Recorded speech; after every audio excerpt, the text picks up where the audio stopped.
And isn't it ironic that both teams coming off losses to the Clippers, as Clippers with a nice end of the road trip as T gets inside and beats Turner. 18 points during that stretch for Miles Turner coming off the bench. And here's Turner down low, and he'll get his first basket as a starter. The young Mahimi, nice job to find against the Clippers, because they shot better and rebounded better than the Clippers and still lost the game. Here's Korver, did not make a three against Indiana back in December, but he makes that one here and a chance for a 4-point play. No, he wasn't very good in December when the Pacers played him. Pacers did a good job taking him out of the game. He has been struggling with 4 for 4 last night. You see him shoot that one. Late, it looks like Paul George came over. Now, and definitely one game over 500. Okay, according to Donnie, considering where this team was. Yeah, but you know what you don't know with that is this. Post, here's Horford, the all-star against Turner. He's going to open up on him. He really doesn't want to go to the post on him because he doesn't need to. And that's where Paul doesn't have to necessarily help, because Horford can't shoot the ball over the top. He has trouble with length, and obviously Miles Turner has more than enough length. Jeff Teague had 16 last night. He had 2 threes. Here's George Hill. Pacers have the lead, and Miles Turner has 6 early points. Atlanta's gone to the bench. Millsap, they swing it, and now Tim Hardaway Jr. That one. But you're right, he had that look like... It was a befuddlement look. How do you not get that? Here's Ellis. He's been terrific and put in. Again, Miles just needs to see one get in, and that's a running basket by Mike Scott. You'll see right here, Pacers do a good job. They get back, not enough to stop the ball. He's been a 3-time All-Star. And now Jordan Hill. He's got such big way, because so many different teams play at a different pace. That's the way you even things out. And here's Miles with an open 3 and got it. It's coming. You can just tell the way he was going about it. In the previous games that he was struggling, he was not really shooting the ball. He was just getting the ball out of his hand. The ones he even missed in the corner and the layup, those were shots that he meant to go into the basket, and then he gets a good look to go down, and he's able to get knocked down that 3. Let's hope that's just the beginning of some of the good things to come. Halfway through the shot clock. Got to pick it up a little bit. Here's Miles. He has been aggressive, and he got one to go down, and it makes that basket look so much bigger. And hit a big 3 inside the final minute that gave Atlanta the lead. They would lose on a basket by DeAndre Jordan. Got to set him a hard screen. George Hill. Step back against Schroeder. Basket for Paul Millsap. Somehow.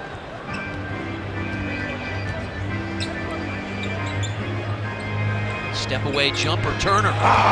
Yes, sir. Corey Brewer, Maurice Spates. They had they call it a stick, like a whipping stick. They were that good. Miles, 4 to shoot, gets inside the splitter. 15 3-point shots, so the Pacers not efficient in closing out. No, that's something that they worked on it. You know, you get days off and you worked on it, and they're better today than they were against the Clippers. That's what practice does for you. When you mentioned it, that we might not. 4th year out of Old Dominion. Here's Paul George, scoreless in the first half. Great swing. Great swing. And against T. Here's a step back jumper, and PG. Because I thought his hands was off the ball when oh no, he fell asleep on it. And Kyle Korver went back door, and Frank Vogel will take a timeout. He hurried up and got a timeout. Hawks are 5 of 15 from 3-point range. The Pacers 5 of 8. That's what you call an automatic pass. Miles Turner was getting. You can learn more at Pacers.com/buzzerbeater. Also, sign up now. Receive a $10 credit to use towards a game night upgrade. And they moved the ball really well. Paul George getting to the line had been terrific. He was the momentum that the Hawks had, because the Hawks are starting to move themselves on the ball. Pacers chasing. Cephalosha is in. He got it up. 2 minutes put teams away during the most recent timeout. The lead with 5, and he said the main point of emphasis, the paint battles. You saw that? Win every battle in the paint. Battles did it the possession before. Tried right there. That was Cephalosha getting into the paint. That's the one thing. Atlanta's done a good job of attacking the rim tonight. They do. He'll catch this pass and he's moving right away. And there's not much that Miles Turner can do. because he's reacting. There's no way for. They've got 5 on 4. Yeah, because Mike Scott lost his shoe.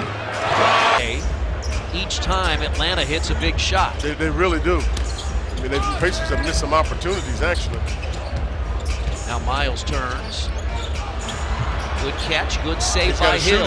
Now this has got to go up. Here's Miles for 3. Well, a big-time score, but he talks about how it's so much more of a perimeter-laden game, which it really is. Pacers 6-point lead. Another 3 from feeling Ellis. 4th of the night. He is feeling that. 9 of those off the bench in the first half. He also sets pretty good screens. George Hill on the baseline. Yeah, 3 he's to got to shoot. go to work. He's in trouble. What a shot. And he's in the air. There's no way Horford can block the shot. And that's how George was able to clear the space over the bigger Horford. Good hands by Hill.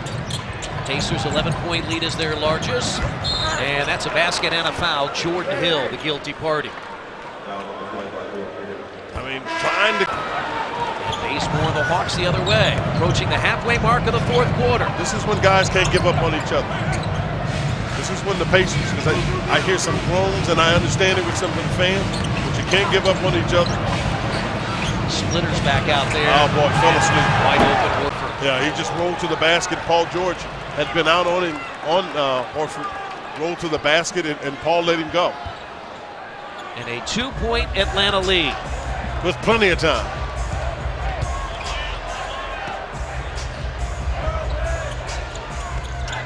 George Hill for 3 and a Pacers lead.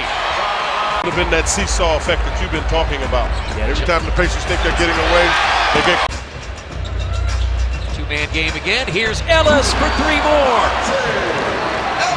5 threes tonight for Monte Ellis. 15th double-figure win of the year. They'll improve to 24 and 22. Young throws it up, and Robinson pounds it down. Well, what they talk to Joe Young about is when he goes to the basket, he's not going to get all the way to the rim.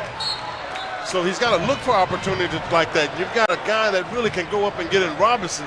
You can see that he's pleased about it. Shane does a nice job sealing and spinning off the defender to get himself to the rim. That's good to see. And then you've got Joe Young. He just sees behind him Glenn Robinson III, who can go get it if you throw it at the rim. Really good victory by the Pacers, given the circumstances, given coming back, having lost some leads, losing a tough game the other night, and some good performances by some really important guys, I think, down the stretch. 23-2 is the run by the Pacers.